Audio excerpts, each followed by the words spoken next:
coming. We'll be starting soon. Right here at Burn 2.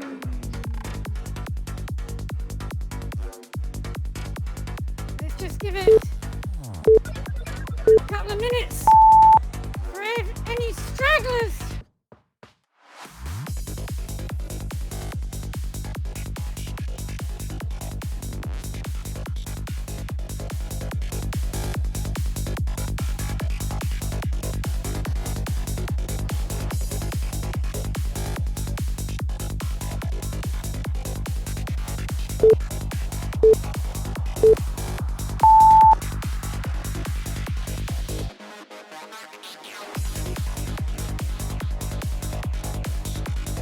Okay, let's kick it off.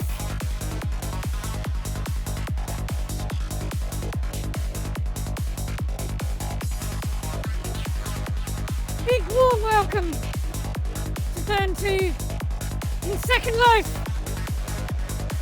I'm DJ Puddles and the Space Unicorn. So, we're going to get started.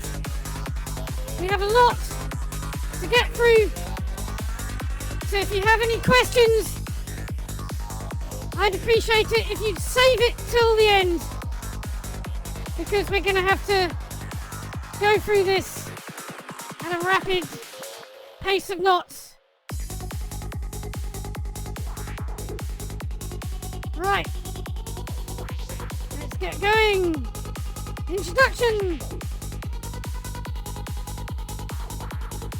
This course seeks to provide an overview and demonstration of the technical and creative skills employed by DJs who beatmatch mix their music into one continuous music stream. Anyone with an interest of how it's done, from beginners to accomplished DJs, who want to learn how to mix their tunes together without gaps.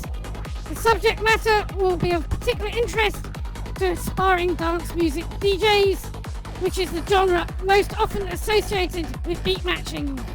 We're going to discuss and demonstrate via local text chat and Mixcloud Live all of the things you can do. And although we'll be using the digital DJ Virtual DJ Pro, the theory and techniques I'm going to demonstrate can be applied to any software or hardware combination. The goal of this workshop is to give you lot enough information that you can take the techniques learned and practice in your own time, on your own equipment, to become proficient beatmatching DJs. The link to this workshop video and the course notes will be made available afterwards for anyone who attends, so please message me and let me know if you want those links. You can send me your email address or just tell me in a private message. I'll make sure you get the details. Okay. Whoops. This is Virtual DJ Pro, and it's what I'm playing this background music on right now. And as you can see, the layout, we have waveforms, we have 2 decks, we have all the tunes and folders that I can choose from, and down in the bottom corner we have a sampler bank that we'll come on to later. First of all, let's talk about hardware. So, hardware for DJs.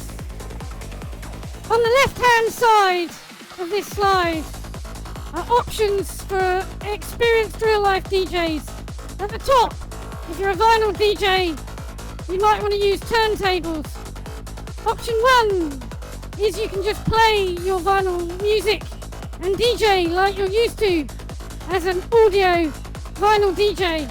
However, option 2 is a hybrid system for vinyl DJs who know how to beatmatch using vinyl, but they want to transfer to the digital domain, and they can use their vinyl decks to control a DJ app using what's known as timecode vinyl, which are special vinyl records that don't have music, they have timecode.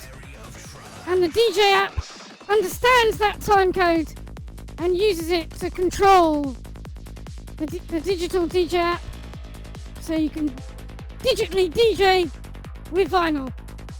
Underneath, we have another section that is a similar thing for DJs who are used to using CDJs. If you're using CDJs, you could just listen, you could just DJ via your audio CDJs, or you can use a hybrid system where you're using CDJs to control the DJ app, or even little USB sticks with MP3s on. Very versatile hardware-based system. But really, that left-hand side of the slide is just there for experienced DJs who are transferring to the digital realm and using computers and streaming. On the right-hand side, we have sections for new DJs and digital DJs who have media stored as MP3s or AAC audio, and they want to learn how to DJ using a DJ app. Option 1, at the top right-hand corner of the slide, the most simple option. If you're the kind of DJ who just plays tunes from a playlist using VLC or iTunes, for instance, then this option is fine for you. You just use your normal playback app and a stream encoder app. That's all you need, plus a microphone and headphones. And that way you can get online and DJ, but you're not beat matching. Option 2, a cheap option.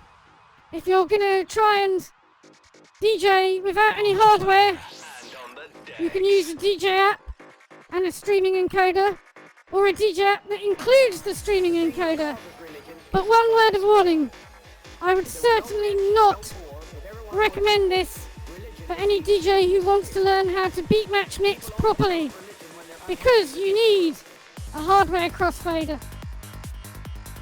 It's very important. And we'll just look at this for a minute. You see my mouse moving over the red B deck, and at the same time I can move the hardware crossfader with my left hand using my DJ controller. This gives me high precision control that is really important when you're doing a crossfade. If you try and do that with your mouse, it's very difficult.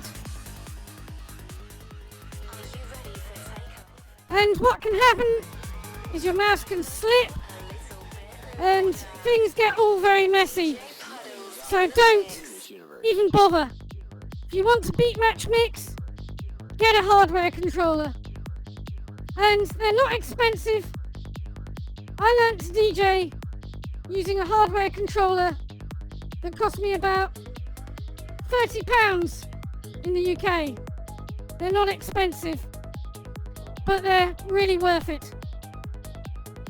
Now, bottom right hand corner of this slide is the gold standard for digital DJs, which is a DJ app that includes a streaming encoder built in, plus a hardware controller to allow you that crossfader, tactile, physical control. You might need an audio interface, but that's optional. Often, the audio interface is actually built into the DJ controller. Right. Next slide.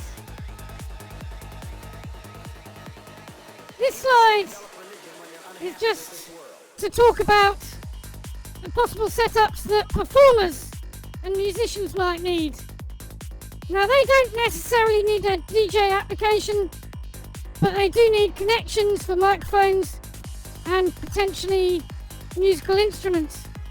One word of warning, a lot of USB microphones have a delay, otherwise known as latency.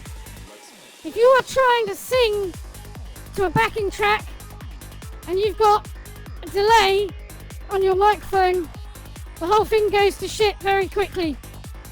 So, not recommended. You can get extremely low latency audio interfaces. They tend to be more expensive, and you can use professional microphones that require 48 volt phantom power, etc. Balanced audio connections. However, they do cost a bit more money. So before you spend a lot of money on a USB microphone as a singer, just check what the latency and delay is for that microphone, because it may not be suitable for you. Some performers get away with just using the microphone input that's built on a desktop or laptop computer. They tend to be fairly low latency for headsets and things. You might get away with that if the quality is good enough. Okay, moving on, a high rate of knots. Let's talk about software. So, at the very basic level, for streaming live into virtual worlds or online radio, all you need is a streaming encoder app. Top left of this slide is a streaming encoder called BUT. And it's not talking about your ass, it's actually called BUT because it stands for broadcast using this tool. It's a very good bit of software, completely free. It's been around for years. The downside to using this tool is it doesn't generally broadcast artist track or remix metadata. Now, metadata is digital data that is included in the digital audio stream, and it can digitally display to your audience the artist track and remix information in the form of text. This can actually appear in Second Life in the chat. It's a really good system, highly recommended, but you can't generally use that if you're using a separate streaming encoder. Okay, moving down, bottom right of this slide, a DJ app and streaming encoder. This might be the solution for you if you're used to using a particular DJ app already and you want to add streaming to your abilities. Again, the problem with this, with a few complicated exceptions, it's generally not possible to use a DJ app and separate streaming encoder to include the metadata. So you can get away with it, but it's not brilliant. So, moving to the right-hand side of this slide is the gold standard. The ideal solution for a digital beatmatching DJ is a fully integrated professional DJ application that includes the streaming and recording function in one app. That's what I'm using, and it's Virtual DJ Pro. It costs money, however, there are solutions out there that are free and open source. There's a solution called Mix, MIXXX, very highly regarded by a lot of DJs. If you're learning to DJ, you will get used to and very fond of your app, and you won't want to change. But if you start from the beginning using an open source app, then you're not spending money. So there you go. Right, let's come on to streaming.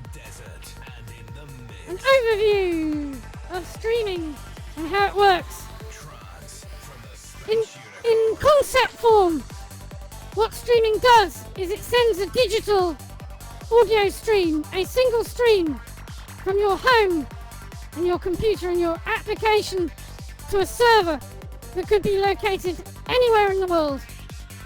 Now you hire an account to be able to log on to that streaming server, or if you're streaming at Burn 2 or one of the clubs in Second Life, very often The event organisers or the club owner will provide you with a stream free of charge.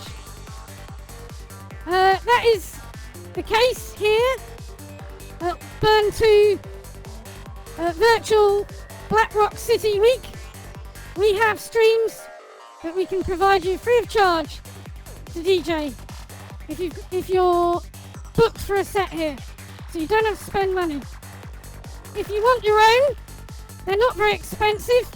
You can hire them on Marketplace and Second Life, and the price is set by how many maximum listeners you can hear, because what the broadcast server does is it replicates your stream, and as a Second Life avatar enters a parcel where your stream has been set, their viewer will automatically connect and listen to your stream as long as they accept your stream and play it.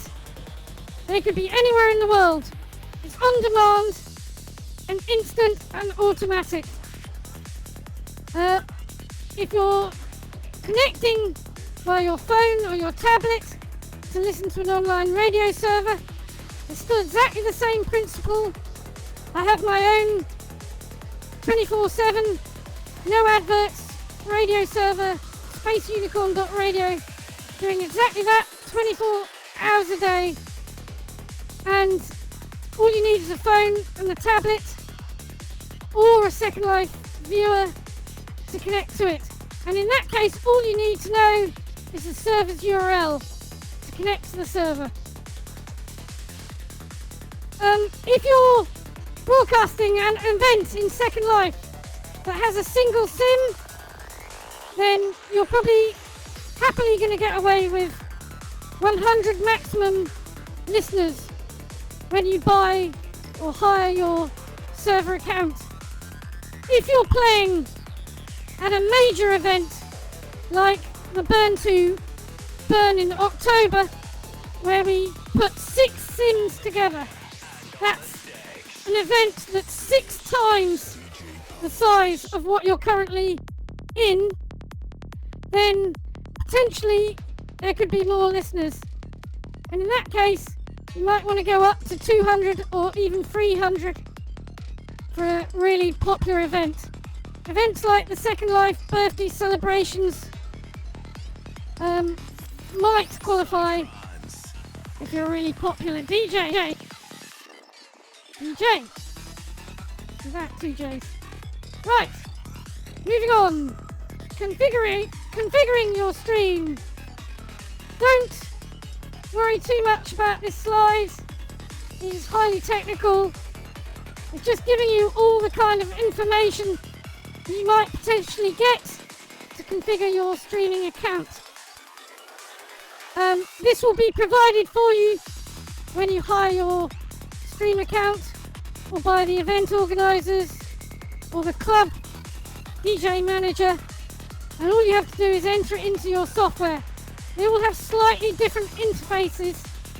There are examples across the bottom. There are various different protocols, but they mainly fall into 2 camps: Shoutcast or Icecast.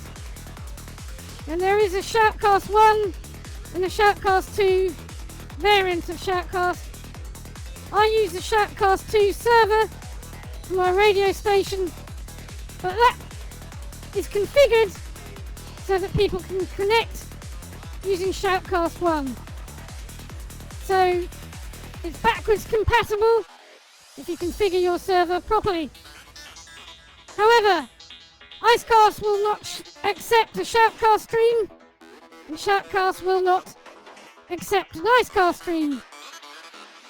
A word of advice: always set up and test your stream well in advance of your event or DJ set. There's nothing more embarrassing than turning up for your set, not being able to connect, and having your audience wait for 5 minutes twiddling their thumbs and wandering off while you fiddle around with various boring configuration settings because you didn't do your testing in advance. Okay, moving on. Now we're going to get into the real nitty-gritty of DJing. So, time signatures. The overwhelming majority of dance music is written in 4/4 time. As you can see to the top left on this slide, you see this in musical notation. To the right of the double clef is the two numbers. The top number, number 4, indicates how many beats will be present in a bar. The bottom number indicates what kind of note is considered one beat. If you look at the yellow highlighted section, what 4/4 is telling us is that there are 4 beats to a bar, and those beats are quarter notes, otherwise known as crotchets. Now, as DJs, we are particularly interested in the first beat of those bars, because that's called the downbeat, and we use the downbeat to synchronize our tracks, to get them running in sync and beat matching them. How it works, how you know by listening just with your ears what is the downbeat, is because beat 1 is the strongest beat of a bar, and it's emphasized more than the other beats. Beat 3 is emphasized a little bit more, and beats 2 and 4 are the weakest beats in the bar. So, listen to this. This is what's known as 4 to the floor, 4x4 beats. The hi-hat is being hit for every beat. The bass drum is the downbeat, and the snare drum is the offbeat, beat 3. You will hear this basic bass line in a zillion rock and pop tunes around the world. Okay, now, you do not need to understand music to be a DJ, but it helps. Let's just have a look at how musical notation is the same whether you're playing a classical tune or a trance tune.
Okay, so as you can see, it really doesn't matter if it's a trance tune or classical piano.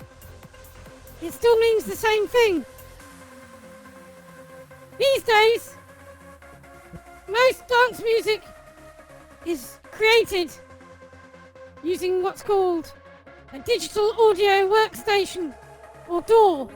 It is basically what's called a sequencer.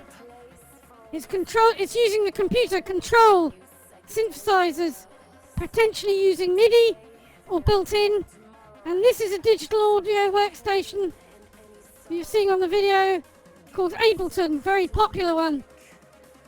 Millions and millions of dance music tracks are created using this digital audio workstation, And look, there's not a crotchet in sight. It's all done with blocks, digital blocks, but the theory is the same. Let's take a look at this.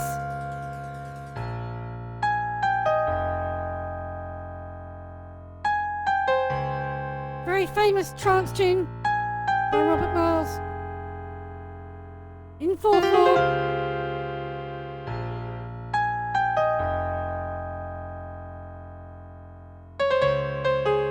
I think this must be the chill out version. I'd double the BPM on this. If I was playing it. Far too bloody slow.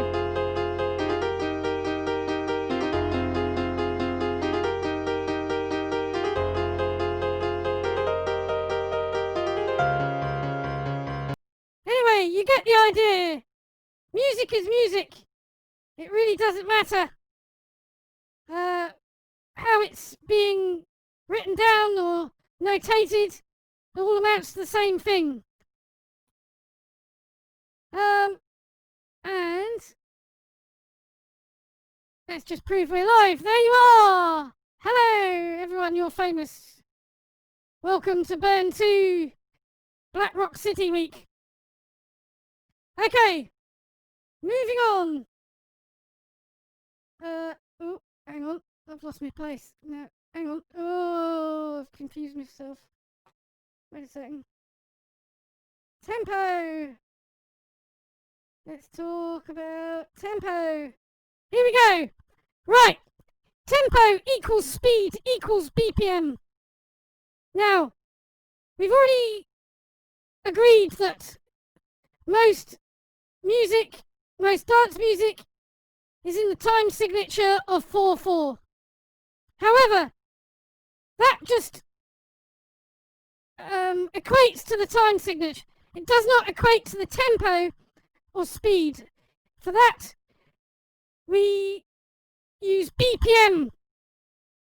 Now, BPM is crucial as beat matching DJs, and in fact, your digital DJ app, all of them are very good at scanning your music and automatically working out precisely what the BPM of your tunes are. And BPM is so critical that it goes some way into partially defining the genre.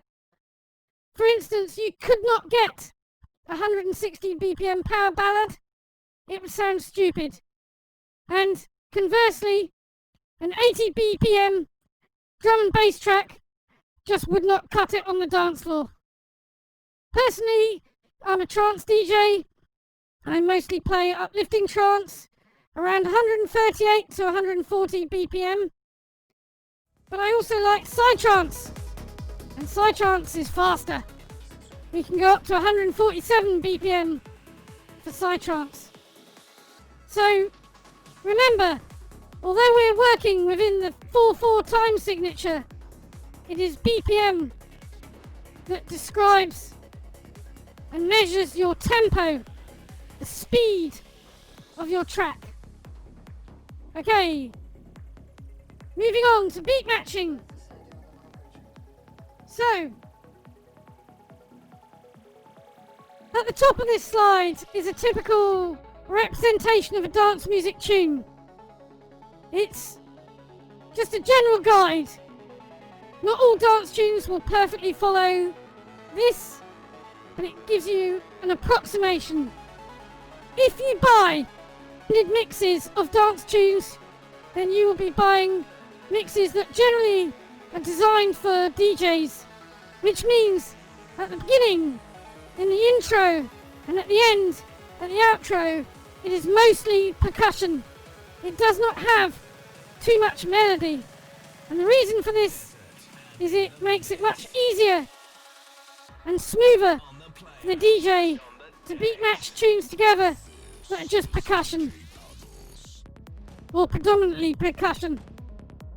So, moving down to the bottom of this slide, what we do is we synchronize the downbeat of the incoming track 2, with a downbeat from the outgoing track. which is track 1. Now normally we will synchronize to the first downbeat in a group of 16 bars. However, you can get away with synchronizing to within 8 bars. Okay, now the important thing is, while you're doing your synchronization, you've got the crossfader all the way over to track 1, and you're listening to track 1 and track 2 using what's called preview mix. Now preview mix is something only you as the DJ hear. It's where you do your synchronization, and only when you're happy that you've got the 2 tunes running perfectly in sync do you switch your headphone source over to the main mix, and then you crossfade. So let me give you a little demonstration. So here we are, I'm playing the background. Let's load something up. Yeah, right. So, hopefully you can see on my virtual DJ app the 2 waveforms where my mouse is for track A here and track B here. And already looking at the waveforms, when you get experienced, the waveforms are using a thing called false color that tells me the energy. We're going to come in and talk more about waveforms in a minute. But I can see, just looking at this, where my mouse is now, that is the intro for this track. And over here, this section, that is the outro for this track. That's track A, or deck A, left-hand deck. Moving over to the right, this section here, or this section, that's the intro. And over here, this is the outro. Now, you can see here, there's areas of blue. And what that means, these are not uniform waves. And what that tells me is it's vocals. And what I tend to do for my tunes is I actually put a little cue. You can see this button, which is that cue point. And what that's doing is telling me where the vocals start. So if I'm actually talking or playing one of my samples, this is DJ Puddles. I know not to play it over the vocals. It's called crashing the vocals. You speak and you play your samples, not over the vocals. Sounds much better. Okay, so we're going to start this track playing around here, and this one is already set up at the first beat here, which is the first downbeat of the tune. This first block of 8 bars. Okay, so, and what I'm going to do, I'm going to leave the crossfader in the middle, which is something you wouldn't normally do. Normally, for this track, your crossfader would be all the way over here, and you'd be listening to the 2 tracks together using your preview mix. But for the sake of teaching, I'm going to just leave it in the middle. Okay, so here we go. You can see this downbeat coming up towards the playhead. That is a real time. So stand by. Here we go. And play. Now they're playing together. They're fairly close. I can just nudge it in. There we go. These 2 tracks now playing in sync and the same key. Now what you'll notice is because we've hit the downbeat, the musical structure is compatible. If you watch as we leave track A, we go to a change in track B, and it will sound cool.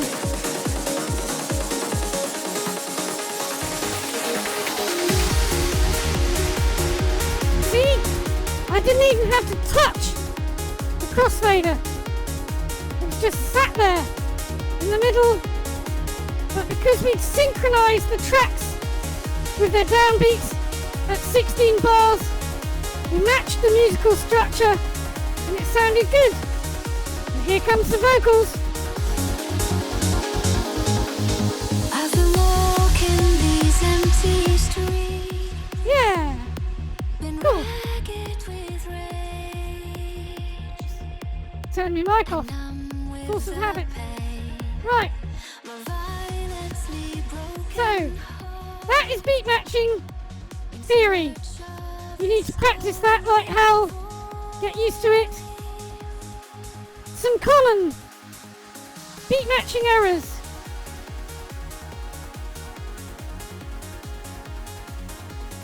So, tempo mismatch. If you have a tempo mismatch, what that means is your incoming track is not matched to your outgoing track's BPM.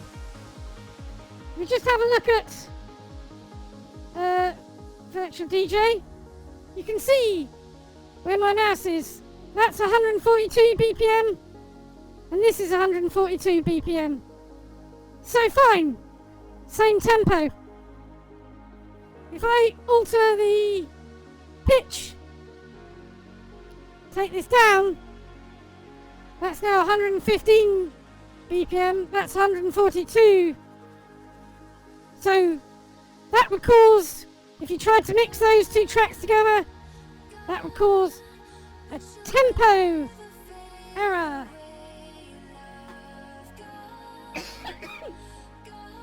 Right, you're not going to come across tempo errors very often, especially if you've set your decks so that when you load a new tune, it automatically matches the BPM of the currently playing tune in the other deck, which is how most DJs, including me, have everything set. So if you do that, it's very unlikely you're going to come across a tempo mismatch. However, you will come across a phase mismatch. Now, phase mismatch is the proverbial three-legged donkey. Let's demonstrate what I mean by the three-legged donkey. I will just randomly start this track without properly mixing, without properly synchronizing them, even though, oh hang on, let me just set this to the same BPM. Right, hang on. Right. Oh no. It's so they're both playing at the same BPM, but they're not in sync. So this is what it sounds like.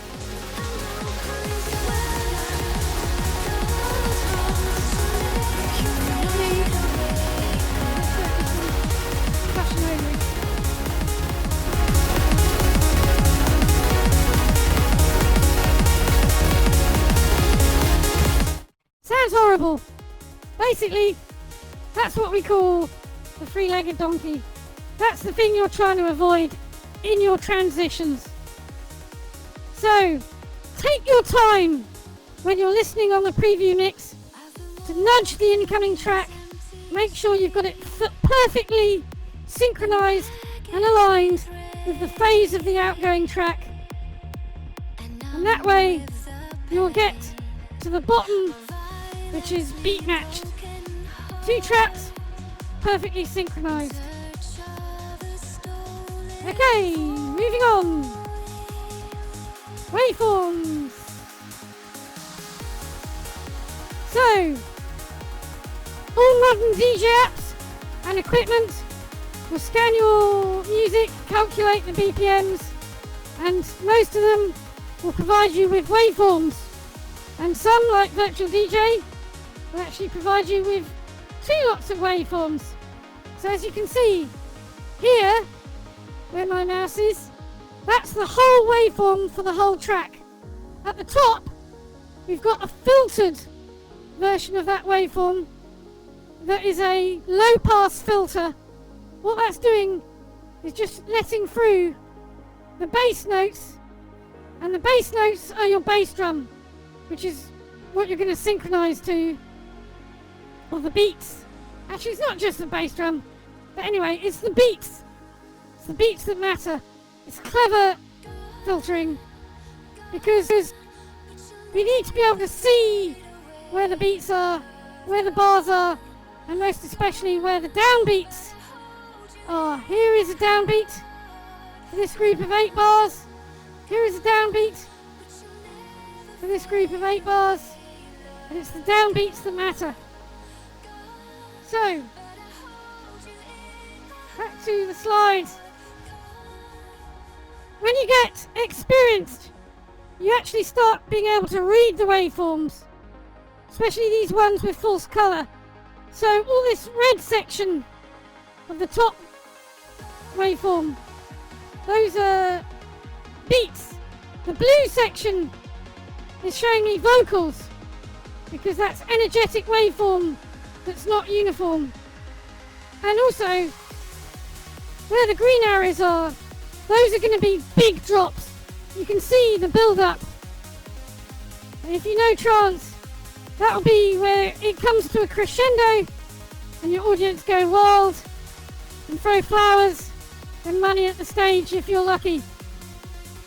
So you can actually use a waveform to know what's coming in your tune, even if you've never heard it before. Or you do what I do, which is you audition a load of tunes on Beatport and you only listen to about 5 seconds at various different places in the track. You think, yep, that's good, I'll buy that. And you buy 23 tunes, which makes a 2-hour set, but you've only listened to about 15 seconds. So when I play the tune for the first time to an audience, I'm hearing it for the first time too. Well, in its entirety. And it's part of the joy. You know it's a good tune, because you've heard enough to know it's a good tune. But you're actually discovering the entire track with the audience. Makes it that much more fun. Right, the second graphic, that's the top waveform. They could be red or blue, depending on the deck, if you're using an app like VDJ. And what that's doing, it's just showing you the beats. Now, it's usually best to synchronize your 2 tracks at 16 bars. Now, if you imagine the yellow and the pink arrows, they're showing you yellow and pink together. They're showing you 8 bars, increments. But if you ignore the pink arrows and just look at the yellow arrows, that's showing you 16 bar increments. And that first beat of the section of each of those little blocks of 8 bars, that's your downbeat. That's the one you start track 2 playing on. Okay? Do not rush getting your tunes beat matched. It's a very common error by beginner DJs, is that they rush and they try and crossfade on 2 tracks that aren't running in sync. If you do that, it sounds shit. Technical term, it's very obvious. Don't do it. Just take your time. If you're nervous, then what I suggest you do is, on here for instance, this tune is coming up and you're going to synchronize on this section, which is here, and start synchronizing way back if necessary. Way back here. The downbeat would be that one. So you've got plenty of time. There's 2 minutes almost remaining Oops, sorry, hang on, what am I talking about? Hang on. Synchronise 2 outros. Talking bollocks. Right, hold on. So, start again. Right, this one's coming up. We're going to synchronise here. Nudge them in. So we've got a whole minute remaining here. And a whole minute of intro. We've got a minute. All you need to do is nudge the tracks into sync.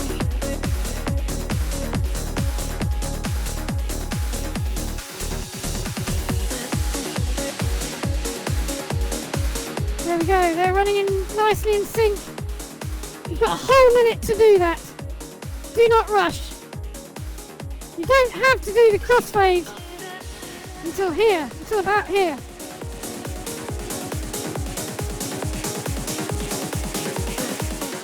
And by crossfade I mean you can just put it to the middle.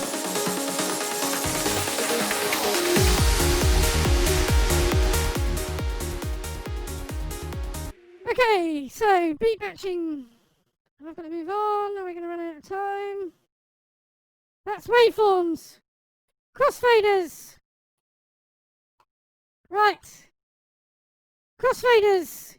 If you look at the graph to the left, all DJ apps allow you to set the crossfader, the curve for the crossfader. And what that's doing is it's the responsiveness of the crossfader as it moves from left to right or right to left, from track A to B or track B to A. Now most DJs use the full curve, which is the one to the bottom left of that little section of 4 graphs. And the reason for that is sometimes you want to sneak track 2 in while track 1 is playing, and you don't want people to know that track 2 is coming. Perhaps you've turned the EQ down and you've got the level very low and you want to put the crossfader to the middle. With the full curve, track 1 will not start reducing its level until after halfway, and vice versa. However, in the graph above that, the smooth curve, the minute you start moving your crossfader from left to right or right to left, the other track will start reducing in level. That means that the midpoint, they're 50% each. That means you can't play both tracks at 100% level. It's not possible. So most beatmatching DJs do not use the smooth curve. Now looking at the 2 graphs to the right, cut and scratch, only crazy DJs use them because unless you're cutting or scratching, it's basically a switch, all or nothing. At one point you've got all of track A, you pass the midpoint, suddenly it's like an instant switch, you've got all of track B. And it's the same with scratch. At the far left point, you've got all of track A, and it's not until you get to the far right point when suddenly you've got none of track A and you've got all of track B. Those are like going off a cliff. Sudden, instant transitions, which are no bloody use at all for beatmatching. So my advice is, use the full crossfader curve. However, there is a caveat, and this is why we move down to the graph at the bottom left. When you've got 2 identical waveforms playing together that are perfectly in phase and sync with their tempo, so maybe you've got 2 bass drums, what happens is those waveforms get summed, which means they're added together.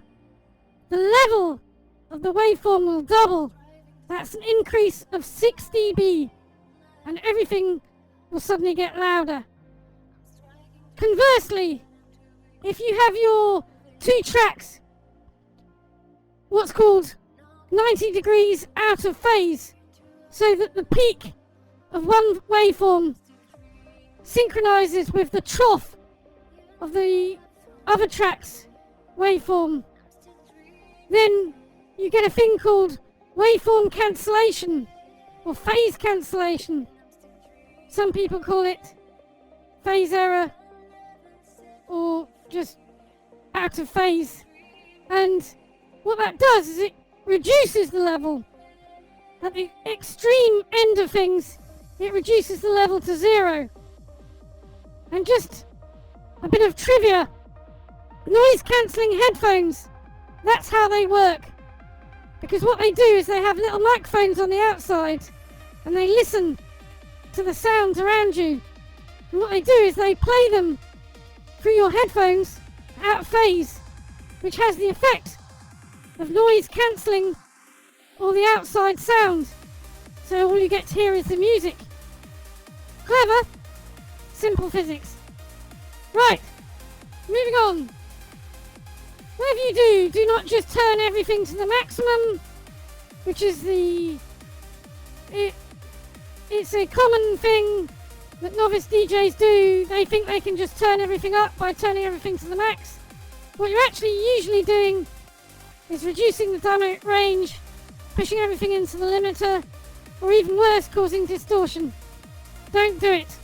What you're looking for is transparency.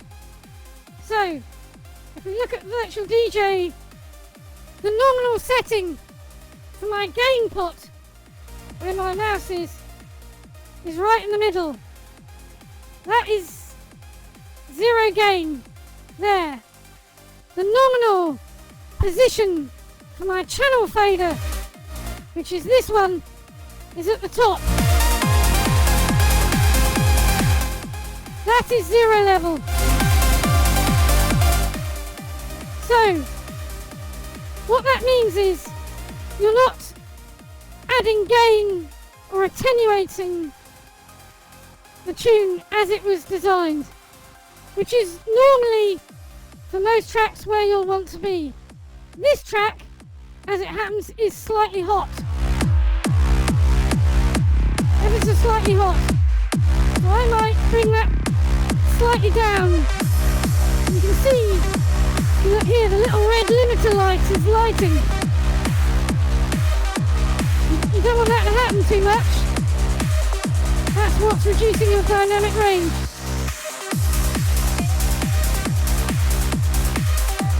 Anyway,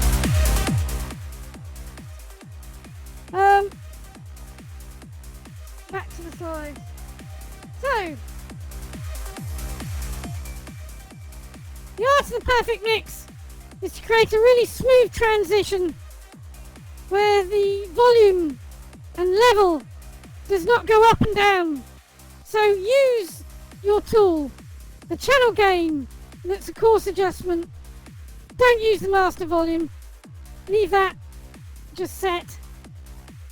But your gain and your channel fader and your EQ, these are all level tools available to you to go up and down.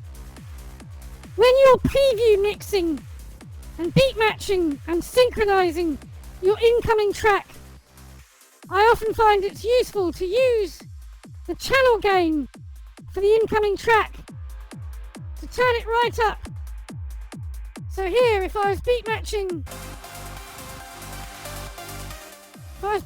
these two tunes,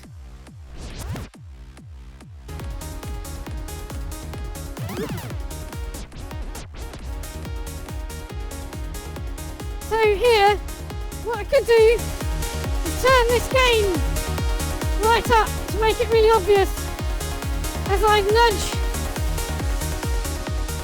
the beats in, gradually turn it down, check it's sounding right at nominal level before I do the crossfade. So use the gain tools. An experienced DJ does not just use the crossfader. They use the channel gain, the channel fader, and the EQ, as well as the crossfader, to create that perfect transition. Moving on, harmonics. Why, you ask, do they use the EQ, Puddles? Well, I'll tell you. The reason I use the EQ, hang on, my backing music, is because harmonic relationships between tunes were understood in the 17th century. But, hang on, I'm just moving my slide on in. There we go. Oh shit! Hang on, I've gone too far. Hang on. Talk amongst yourselves.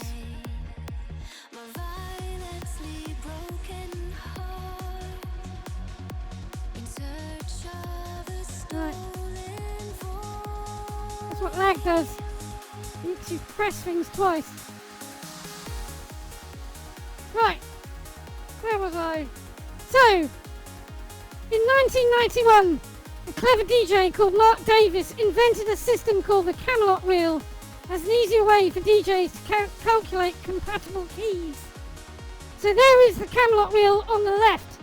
That big circle on the left is the Camelot Wheel. And how this works is because all tunes have a predominant or initial key. The key of a tune is the group of pitches that form the harmonic basis of that tune. Sometimes people confuse it with scale, but that's wrong, because scale is to do with an ordered set of notes, whereas the key is, you could describe it as the centre of gravity, the harmonic centre of gravity of the tune. And it's established by the particular chord progressions that exist in that tune. So, let's look at this middle circle.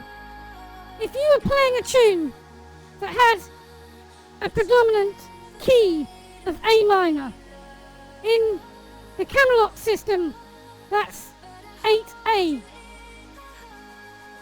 If you're going to then play another tune that's harmonically compatible, you can easily just play another 8A tune. But another option for you is to go one square around in the wheel. So you can go to 9A, 7A, 8B. But what you couldn't do is go in a diagonal to E major or 9B, or a diagonal the other way to F major or 7B. You can only go one space. Now, there are exceptions to this rule and clever tricks. And if we move over to the box on the right, you can do a clever mix that's called the energy boost by going +2 on the wheel. You can't go -2 for an energy boost, only +2.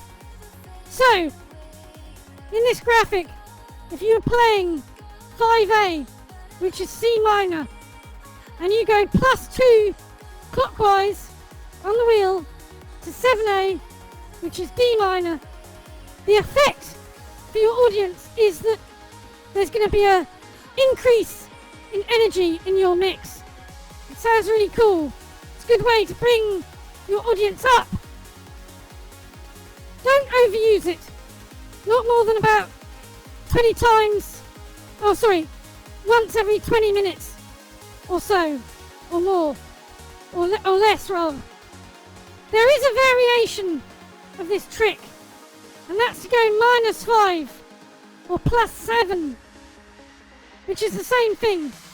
-5 or +7 on the Camelot wheel brings you around to the same place. And that's a trick used by the famous DJ Armin van Buuren. He quite often uses it in his first mix because it's a good way to really get the party started and boost the energy. And that's just another way of doing an energy boost that means that you're playing tracks that are harmonically compatible with each other. If you play two tunes that are not harmonically compatible, you'll get what's called discordant notes, and it just sounds off. So it's best to use the harmonic system. However, sometimes It may be impossible for various reasons to mix two tunes together that are harmonically compatible. And this is where the bottom section, what I call the get out of harmonic jail free mix, happens. If you look at the little graphic to the bottom left corner, what we're doing is attenuating the middle and the high frequencies, and just letting the bass through, the bass drum. You can do this and mix the tunes together, and as the crossfader is past halfway, you can gradually bring in the middle and the treble, which is where most of the harmonic information is, and do the mix and get away with mixing two tracks that have radically different keys together. I'm running over, so I'm going to have to hurry up. Right, moving on to microphones, drops and jingles. Okay. You can use a microphone in moderation with dance music to engage with your audience. Use it in moderation. Audiences for dance music do not like DJs who like the sound of their own voice too much. Here's a sampler bank in the middle.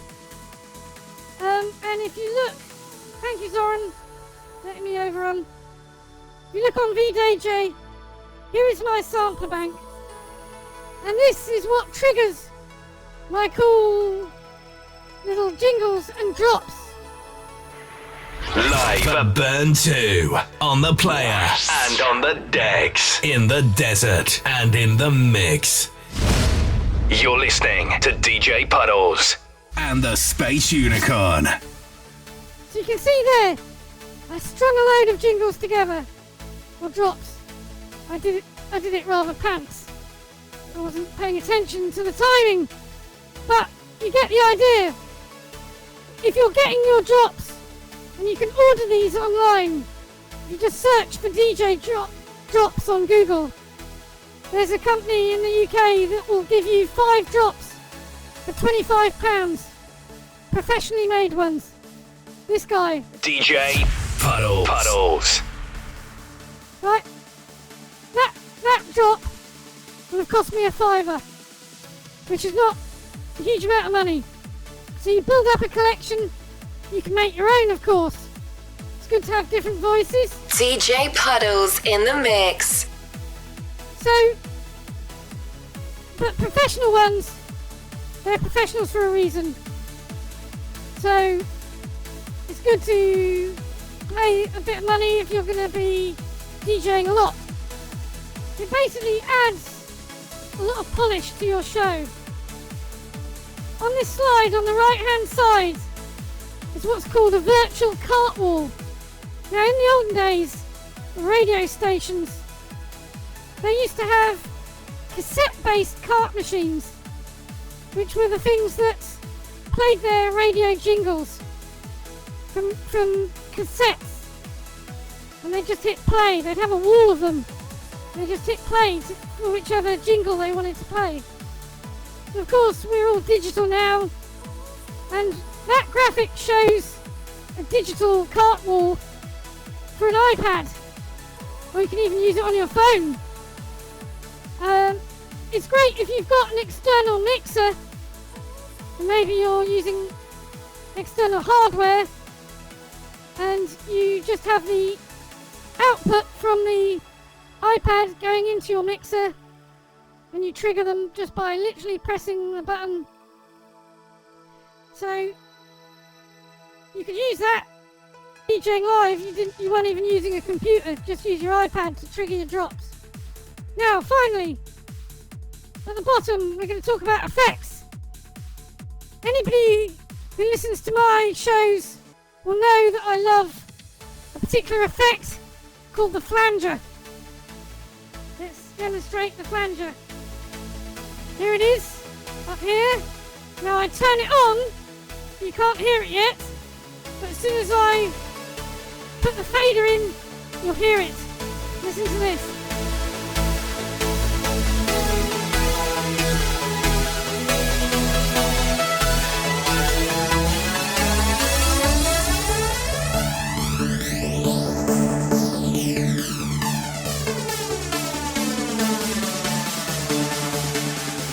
good to fade your effects in and out.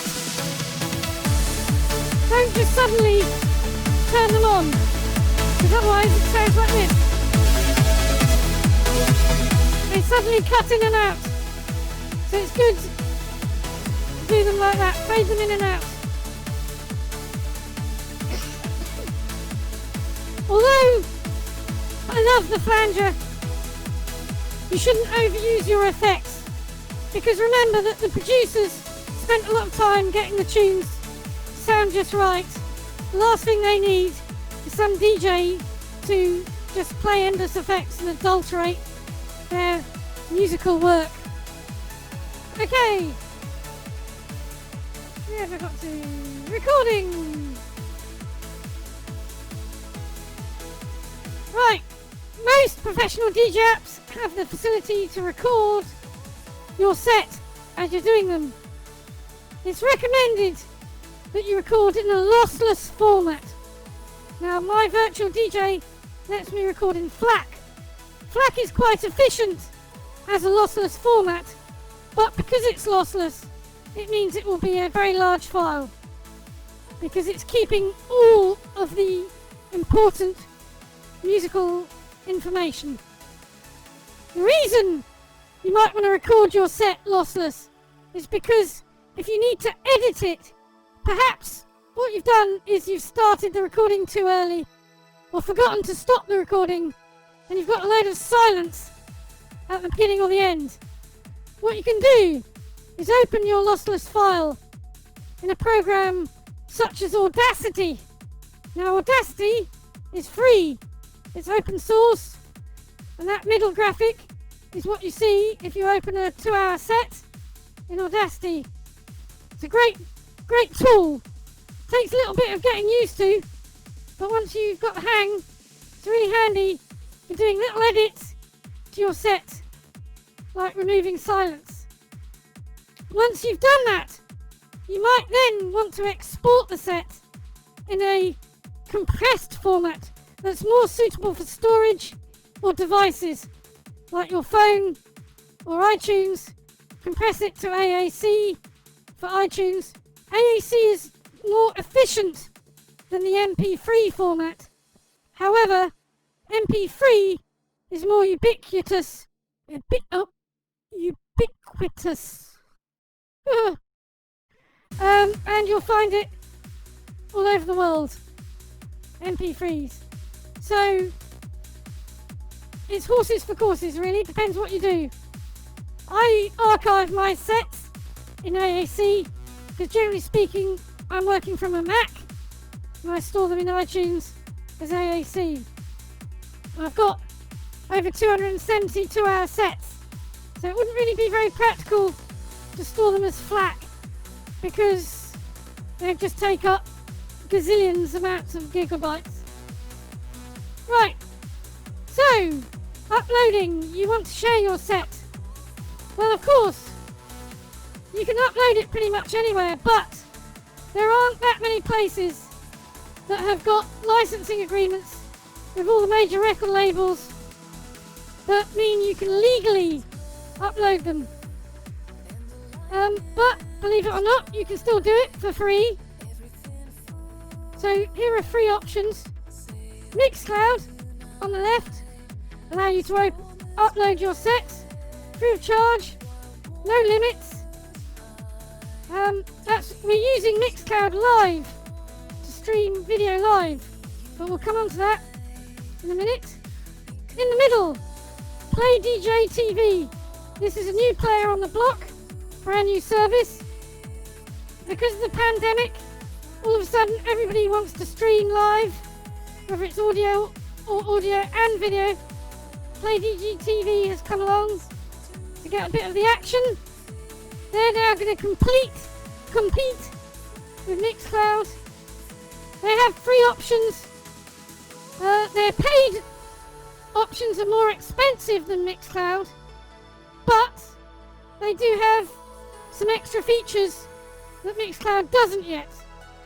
This Mixcloud Live that I'm streaming with at the moment is in beta. It's not recording the video stream. PlayDGTV claim that very soon they will be able to do that.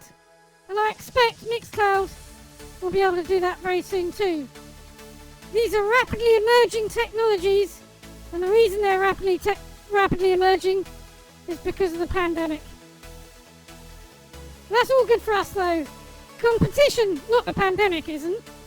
That's terrible. But competition in the live streaming arena is a good thing. On the right, hear this.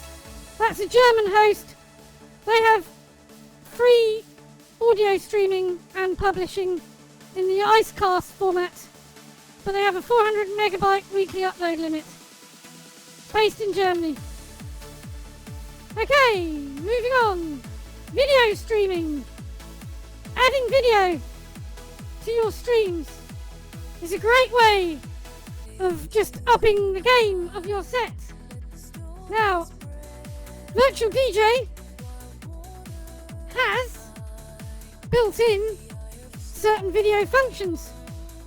You can see here, I've actually got video on, and what that allows me to do is add things like real-time display of the track that I'm playing. On this governor, look, it's genuinely playing. If I pause it, stops, start, stop. That's the actual track I'm playing. If you use OBS, which is an open source free broadcasting software, you can use keying effects so that you're superimposing that track data.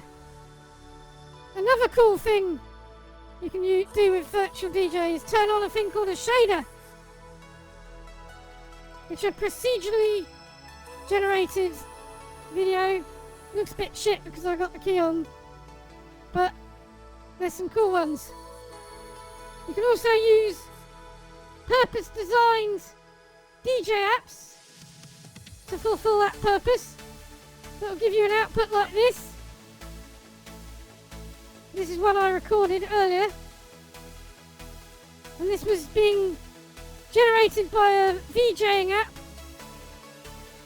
and you can live control that, or you can set it to auto synchronize with the BPM of the music you're playing, because some of the better ones will actually analyze the sound and try to automatically match the BPM. So I've set mine to 138 BPM, which is what I mostly play. And this recording, even though it's not being generated live, into sync with most of my tunes.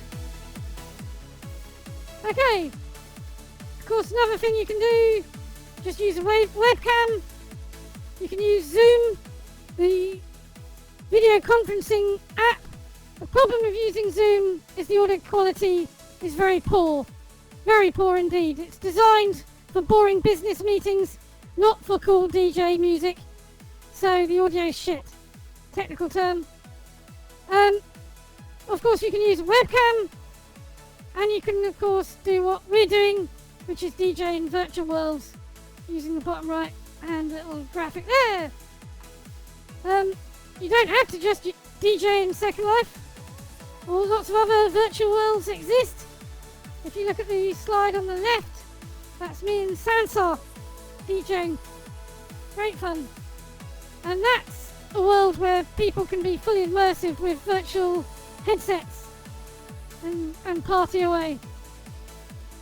It was originally developed by the same people who developed Second Life, Linden Labs, but it's been sold recently, so it's under new ownership.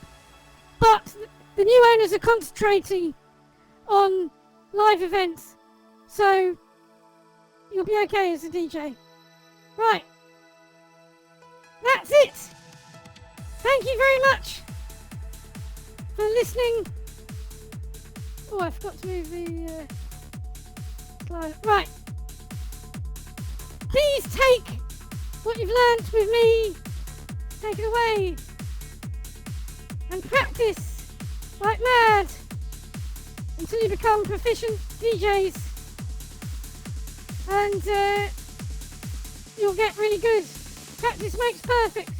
I've been DJing for a few years, but I'm still learning new DJ tricks and getting better and faster.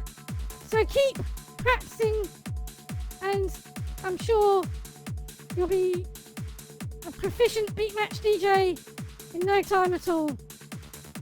Are there any questions? If you have any questions, please put them into local chat and I'll do my best to answer them. Let's bring our music back.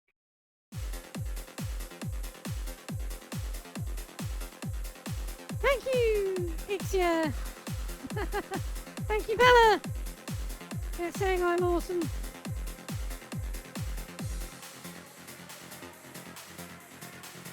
I think you're awesome. Thank you all so much for coming. Don't forget to send me your contact details if you'd like me to send you the... Oh! We've got a question from Sam. What DJ controller are you using? I'm using a DJ controller called Mixtor Reloop. That's Mixtor, one word, Reloop, one word. And the reason I like that DJ controller is it's ultra small and portable, but it's made for professional DJs. It's really good quality, and it works with Mac, PC, iPad, iPhone. A lot of DJs, if they're touring, take it with them because it'll fit in a suitcase with a Mac laptop, and you've got a self-contained DJing thing. What it doesn't have is what do we call the circular I forgot what they're called. These things, hang on, let me show you. The jog shuttle wheel. It doesn't need them because you've got that in software. The important bits that it has got is the crossfader, the level controls, and it has gain, EQ. It's a really good bit of kit. It's not the cheapest, but if you're going to DJ a lot, it's a really good DJ controller. Right,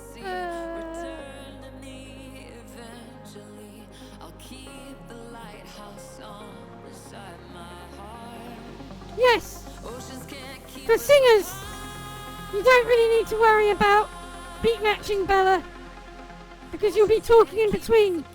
You could use virtual DJ, but to be honest with you, you could probably just get away with using iTunes or an app like VLC. Something like that would be good enough. Okay, any more questions? I'm going to stop the workshop. If you've got any questions, feel free to message me and I'll do my best to answer them. But now, we should all move over to the main stage rather, because I've put up the schedule. DJ Dennis Rose started 19 minutes ago. So thank you very much, everyone. This is DJ Puddles signing off and signing over to DJ Dennis Rose, and we're going to shift and move the live video stream over to there. Thank you so much for coming. Love you all. Mwah.